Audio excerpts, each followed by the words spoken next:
This conversation may be tough and triggering, but it's very important after the story of TikTok star Emma Atienza, whose death shocked not only the nation but her global following as well. Emma's honesty about her mental health struggles opens a broader discussion about how social media can both support and harm young people's well-being. And now, entrepreneur and content creator Carlo Ople is launching a program providing free mental wellness and care for our young content creators. And Carlo is here with us today. Thank you, Carlo, for being here. Thank you for having me. Appreciate it. And I appreciate what you're doing about providing a mental wellness and care program for our young content creators, because the passing of Emma Atienza has struck a chord in the online community, of course, and we're more aware now that she's not alone. How would you describe social media today, especially for our young content creators? How safe are they, but also how vulnerable are they? I think so. One of the programs we'll be doing is called the Creator Caravan, which we've been going around the country teaching content creators best practices. And at the same time, it's a way for us to ask them what their problems are, what are they facing, what are the challenges. And during the Q&A session, we did it already in Hagunoy, Bulacan, and in Capitolio, Pasig. The question on how to deal with haters and how to deal with bashers comes up every single time. And I've done content creation talks probably for the last, 10 years. And it's a recurring question, especially when you go to schools, when you do the talks on how to be an influencer in probably, yung mga high school, colleges. It's a pressing issue for them.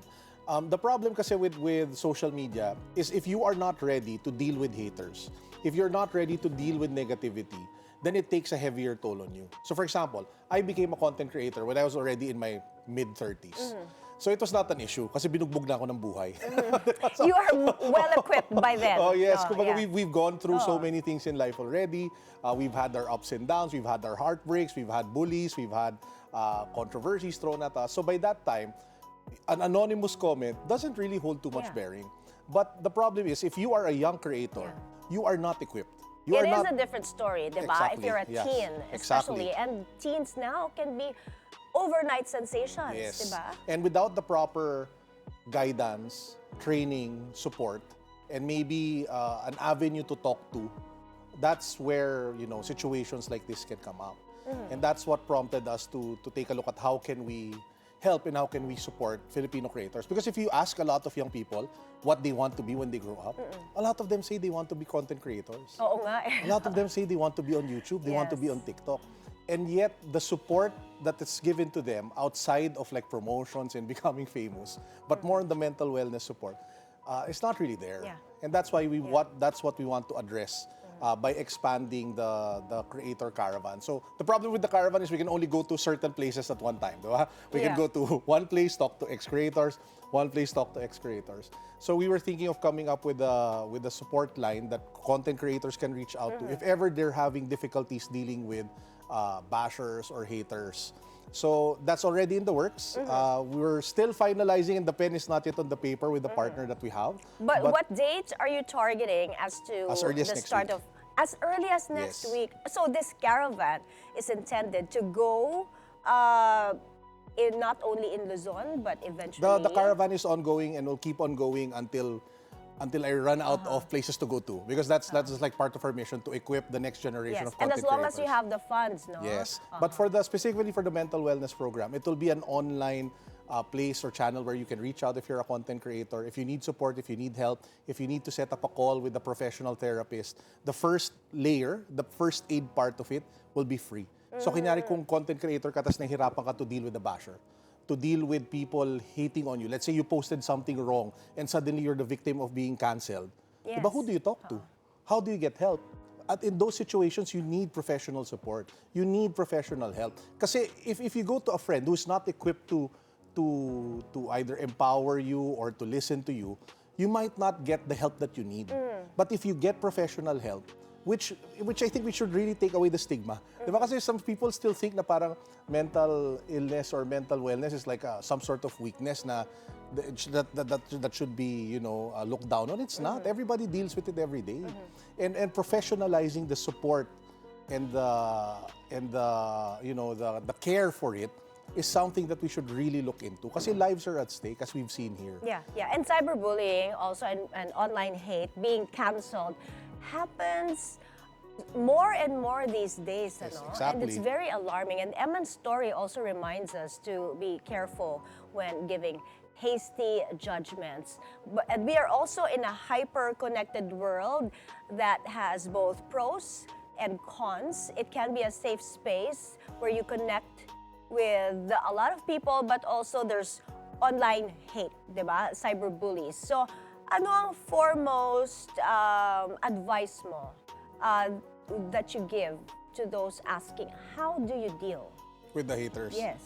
Well, I give 2 points of advice. No, one, if you're more seasoned already, you have to take a look at it for what it is. It's engagement, which means na higher the engagement, higher the views. So at least nanonood sila, So ganon. take the positive from the negative. So parang instead of, di ba, having someone reply to your opinion is better than no one reacting at all. So That's what we say. Di ba? So if you take that mindset, then you're putting up shields already, and you're already taking a look at it from a different perspective and angle. Di ba?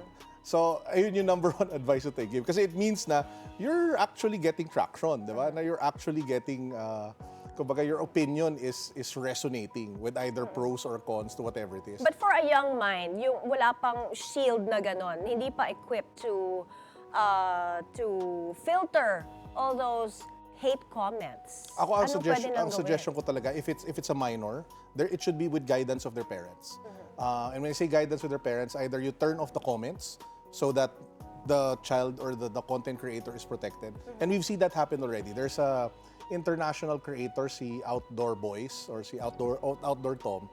He's a family creator. Tapos napansin niya na his kids were being, kumbaga, na-pressure with the comments. So what he did as a parent, turned off the comments. And the channel still grew and grew and grew off the strength of its content, of the strength of what they were putting out. So because he was able to provide a safe space, kumbaga, for his family and for his kids, they kept on creating content. So if you're young, I think you should have that conversation. I mean, if you're a parent of a content creator, you should have that conversation siguro with your kids. Now, if you're a young content creator and you're really getting into content creation, I really feel like having a good support group matters a lot. And when you say a support group also of not just of people who love you and ano, di ba? But also having the support of either professional mental wellness professionals. Kasi that's really key. And this is something that you will provide Yes, in we will offer it for the free. caravan. Yes. And during the caravan, so again, it's 2 things. The physical events where we go to, we have sessions there na if creators want to talk to us. We have, so for the next step, for the next leg, we'll actually have a mental health professional with us. So if anybody in the audience would want to talk to the professional to get advice, to seek guidance, then they're there. They can help. But also, pagdating sa mga, yun nga, if it's spur of the moment, it's online, they need support, they need help. Hopefully by next week, it should be up. Yeah. They can just stay tuned, for example, to my page for announcements. And hopefully we get to help a lot of Filipino creators. Kasi I really have a heart for that generation and that people, those kind of people. Kasi young creators, if they're guided well, they are not just like influencers in the sense of the niches that they're in, but they can be really voices of That's change. true. And this community is growing. Yes, super fast. Yes. And the more empowered your citizenry is, including your influencers, the better it is for the country, lalo na if they speak up on social issues that matter. Carl, let's talk about cyber threats. How rampant is it in the country, and are we doing enough to fight it? When you say cyber threats, do you mean like bullying, or do you mean like cybersecurity issues? More the bullying. More on the online hate and bullying. Well, it's lalo lang now because we're in such a polarized country, di ba? When it comes to our politics, you have a lot of people who will cancel you left and right if you speak your mind, especially if you decide to speak in behalf of one of the various camps that are there. But the only good thing that I'm seeing now is that if there's one unifying theme across all people, is that they hate like what they're seeing, di ba, with the corruption and stuff. So sometimes wala na yung kulay na pink, no yellow. politics, no political color. Yes, which is good. But there really, the internet in its truest form, you will really have like vile people there. You will really have bullies there. You will have anonymous haters there because that's the medium. Diba? That's the space where it, that's how what it was built, kumbaga. And it's your responsibility, I think, if you are either a creator or as a business, to make sure that you have plans to protect yourself and to get this proper support. So again, which goes back to my point earlier, na mental wellness should be a preemptive thing. Diba? Na if you are getting into a career like this, the same way you would get a coach, diba? Yes. You'll get a coach for basketball. You'll get a coach for football. You need someone who can prepare you for the mental challenges of being a creator. Kasi it will be a lot. It's not just it's not even just the haters. It's the ups and downs of being a creator. Suddenly you're a superstar one night, the next day no one watches you anymore. So how do you deal with that loss of And faith? it's also, we should normalize talking about it, no? Exactly. Sama matanggal na rin yung stigma. Exactly. And then that's why I super appreciate you having us on this show, kasi we get to talk about it and reach a wider And we're so public. glad to have you. Now, very briefly, let's talk about cybercrime now, because this is also a topic that you talk about in your Yes. platform. This is getting more sophisticated these days, and it's more rampant, it's scarier. So, are there enough laws to protect us from cybercrime? I think there are a lot of existing laws already. It really boils down to enforcement. And I know that's been said a lot of times already, diba? But the challenge is the pace of how technology advances and how different types of crimes are created just evolves super fast. And it's like a cat and mouse game when it comes to figuring out how you're able to protect yourself properly. And in the same way, like I mentioned earlier, you have to be preemptive about it. If you're a business, if you're a organization, then you should have a cybersecurity plan in place. You should have SOPs if you get hacked. You should have protection for the users whose data you have. That's why you have a data privacy officer already if you're a company. Diba? That's required by law. So there are laws in place that will try to protect the citizenry in the companies. But it's really a matter of constantly equipping yourself, constantly improving yourself, constantly upgrading your protection and your shields so that you're able to react and plan properly should a threat come and arise. Pero yung more alarming now, at yung kumalat, all of a sudden, yung the text messages that supposedly came from a bank, and then all their money, their accounts were hacked, the money was gone. Yeah, I saw that. How do you protect yourself from that? Number one, when you take a look at your phone, the banks always mention this. They will never ask for your password. They will never ask for your, kumbaga, ano ba tawag dito? Yung mga sensitive information. The OTPs also. The OTPs, diba? The problem kasi is sometimes it looks official. Diba? It will say BPI or BDO. Yes, And how that happens usually, from what I know, they create like antennas that they put into cars that go around, that broadcast, and it hijacks the signal. That's already illegal by itself. That's already punishable by law. But how do you go after them, and how do you, try to arrest and identify people like that? I'm sure there's a process. I'm sure they're working on it. Yes. But until that gets resolved on the law enforcement side, the best thing that you can do is just be really wary. For example, me, I rarely look at the SMS messages on my phone anymore kasi parang there's no sense. Pero I have a friend who's been victimized at ang sabi raw ng bank, hindi na maibabalik yung pera. Have you heard about this? Yes.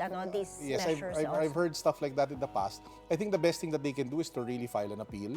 Or if hindi pa talaga na pinapakinggan ng bangko, if they want to raise like public outcry against it, that they can. Yeah. But ultimately kasi what happened was talagang the bank's name was used, diba, by the criminal. And then what happened from there is that the person fell victim to the scam. So yun yung naging situation there. So kaya yung banks, they take the approach na, diba? All right.